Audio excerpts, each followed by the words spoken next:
Gang, gang, no hurt for no frozen.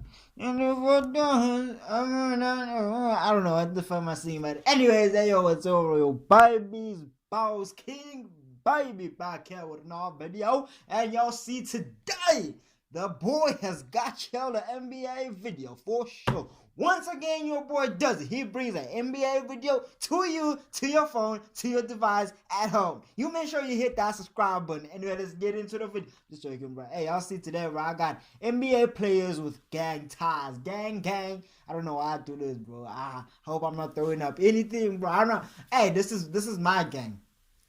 This is my gang. Hold on. Yeah, like this. The Royal, baby. Y'all say that's an R, right? I don't know. Okay, this. Thing is, I can't do it with my right hand. I'm left-handed. I'm right-handed, but I can't do the sign with shit. I don't know. Fuck you, bro. You know what I mean? But anyways, hey, let's just get into the video. Before we get into the video, make sure you hit that subscribe button. Join the Royal Babies, because on this channel, I react to. Join the Royal Babies, because I am royal. You are royal. On this channel, I react to sports videos. If you like sports, anything sports, make sure you hit that subscribe button. Comment down below what you want to see next, and yeah, let's go. I respond to the comments. For many, and basketball was a way out of a come dangerous through with and the poverty-stricken environment. And before some stars made it into the league, they were faced with serious adversity they had to overcome, including ties to gang culture. Ooh. The former MVP has always been known for his sensational performances day in and day out, mostly known for his coveted step-back three. Harden has been lighting up the scoreboard for years. Now, a lot of people don't remember this, but just a few years back, Harden was seen throwing up gang signs during an NBA game. Years back, when James Harden was playing against the San Antonio Spurs, Harden was running up and down the court, throwing up hand signs that made a lot of people think he was claiming to be a Blood. During the early part of his career, James Harden grew up and played basketball in Lakewood, California. The Bloods were founded in the early 1960s, located in Los Angeles, California. The Bloods are infamously known for trying to recruit young African Americans to the gang whenever they get a chance. The street gang was known for making a problem in the streets and making money by whatever means necessary, from selling guns to drugs. Blood members identify themselves through various gang indicators such as colors, clothing, symbols, tattoos, jewelry, graffiti, language, and hand signs. Now, James Harden has befriended various rappers that have ties associated with the Bloods. The most well-known would be Lil Wayne. James Harden would send out a tweet that said, "Come to the next game. We got seats for you, 5." Apparently, the most commonly used blood symbol includes the number 5, the 5-pointed star, and the 5-pointed crown. These symbols are meant to show the Bloods' affiliation with the People's Nation, a large coalition of affiliates created to protect alliance members within the federal and state prison systems. These symbols may have been seen in tattoos, jewelry, and clothing that gang members wear, as well as in gang graffiti, which is used by the Bloods to mark territory. Now, a couple of rappers would go on to criticize Harden for the gang behavior. Slim Thug and Lil Duval would give their opinion on the situation, saying he's not about that life. And as of now, James Harden isn't thought to have any serious connection to any gang, but let's hope this doesn't cause any problems in the future. DeMar DeRozan has been getting used to his new NBA team these past couple of seasons, but the Spurs knew they added a franchise player. DeMar DeRozan plays with raw emotion and passion every time he's out there on the court. He's had to overcome obstacles and bad habits early in his life, but thanks to determination, hard work, discipline, talent, and of course a bit of luck, DeMar DeRozan went from the streets of California to an NBA superstar. DeMar won't ever forget where he came from. That's why at the start of his NBA career, DeRozan would throw up gang signs, showing he was affiliated with the Crips. Born and raised in Compton, California, DeRozan had to overcome one of the most dangerous neighborhoods in the entire United States. Compton was known for its roots bringing up hip-hop, but has some of the worst gangs and criminal activities ever. Basketball is what saved DeMar DeRozan. At an early age, DeMar was already an impressive young talent with his ability to attack the rim, quickly becoming one of the most desired assets in California basketball. Ranked top 5 in the nation while attending Compton High School, DeRozan grew up in a hostile environment. I feel like now the gangs are more like civilized nowadays, bro. Like, look at the Crips. You got Roddy Ricch. You got, okay, I know most of the rappers. I know most of them as rappers. Most of the Crips that I know are rappers, which is Roddy Ricch, we got RP Nipsey, we got Blueface. I don't know what's going on with Blueface. I don't know, but hey, we got, you know what I mean? All that shit, bruh. So hey, I feel like nowadays the gangs are more like, hey, it's just like they're more involved in the industry than the streets, but they still active on them streets. I know that for sure. We hear it all the time. They still active in the streets. DeRozan grew up in a hostile environment. Several members of his family shot dead in the streets of his own house. Although it was his known talent that made all the thugs in the neighborhood protect the talented athlete and his remaining family members, constantly cheering and encouraging him to get better and better. And DeMar became the ultimate pride of Compton.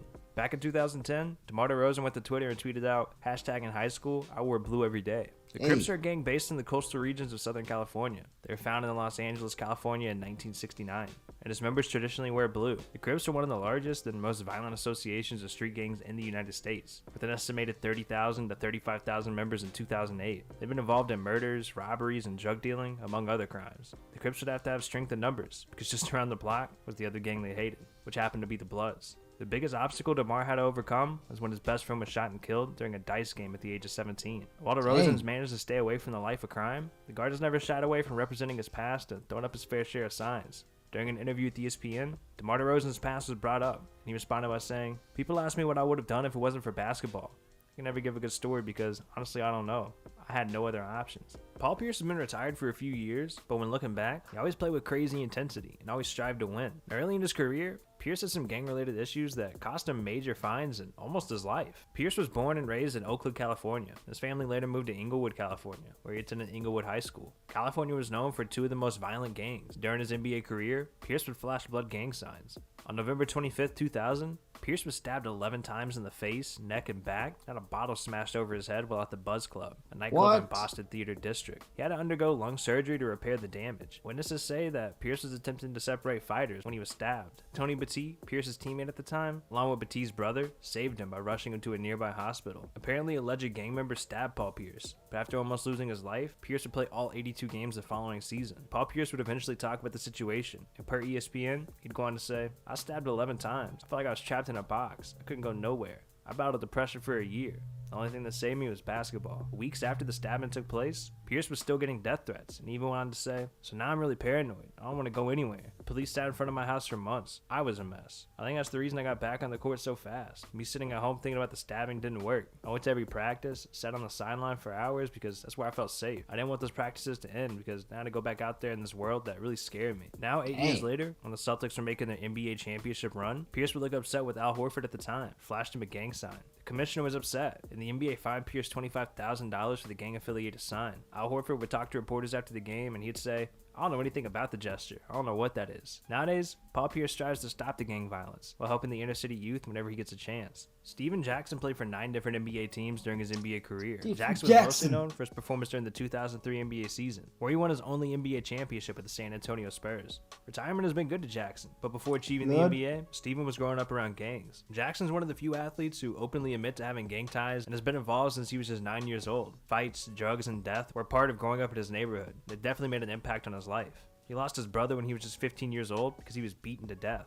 Jackson openly admits to being associated with the Bloods and wears red on a regular this whole video is like Bloods and Crips. The basis because he claims it's like just Blood and Crips. Regular basis because he claims it's just a part of who he is and his upbringing. But back in 2005, Stephen Jackson was playing for the Indiana Pacers, and he had an accident with some Detroit fans. Apparently, it was because of all the red that he wore. Jackson would go on to say in an interview, "I was just raised like that. All my friends, I don't trip on nobody with no blue rag, but at the same time, it's what I represent. It's what I represented since I was 9 years old. All my friends in my neighborhood, it was just inherited.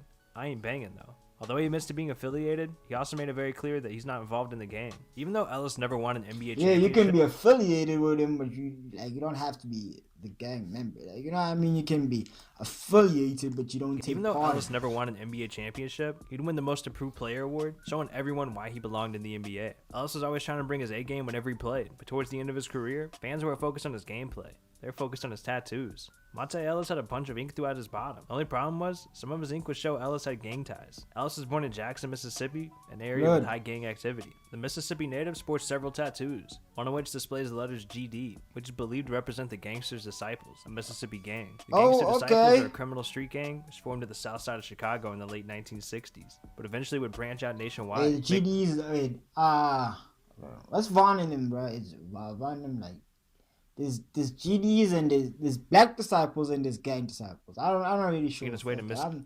I'm not gonna worry myself about Just branch out nationwide, making its way to Mississippi. The predominant symbol of this criminal gang is a 6-pointed Star of David. Monte Ellis also has a tattoo of a 6-pointed star, a shape which is also used by the gang and is similar to the Star of David. There's a lot of speculation out there regarding the shooting guard's ink.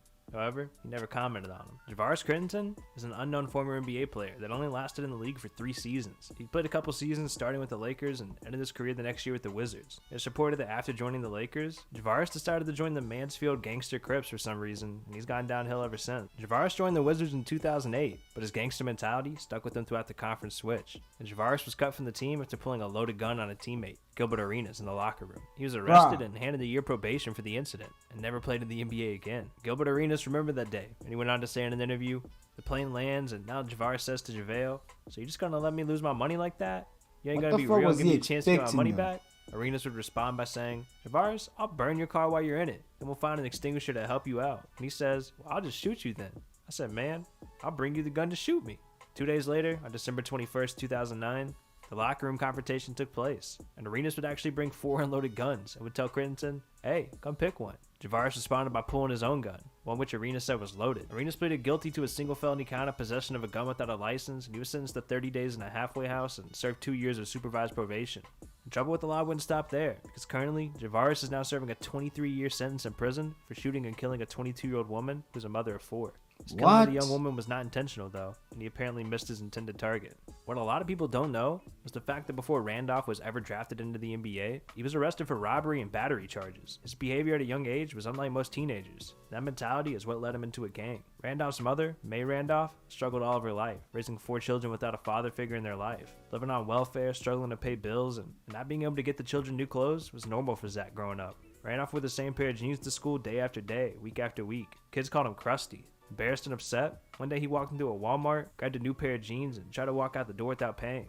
Randolph was caught and spent 30 days in a juvenile detention. And that was the start of a familiar pattern. Years passed and infractions piled up, but Randolph's basketball talent blossomed. Authorities placed a 15-year-old Randolph under house arrest for battery. He was placed in juvenile detention 2 years later for receiving stolen guns. In 2002, he was arrested for underage drinking, less than a year after being drafted into the NBA by Portland. And the problems trailed him there, where Randolph earned fame and obviously investment in the street gang known as Hoop Family, a gang that was based out of Portland. Hoop Family associated with the Crips, who've been investigated for murder, firearms, and narcotics distribution. At one point, they reportedly put a price out on the head of former NBA player Sebastian Telfair, who was subsequently found with an assault rifle during a search of his premises. Sebastian said that he appropriated possession of the weapon as a means of protecting himself from said gang. Back in his rookie days, Melo was known for throwing up gang signs, but he hasn't been involved in a gang. Carmelo Anthony grew up in Baltimore, surrounded by gangs, drugs, and violence. Like most of us, he's had friends from when he was growing up. Anthony was featured in a DVD years ago called Stop Snitching, which is part of a campaign going on in Maryland at the time to convince people to stop providing information to police when it comes to gang crime.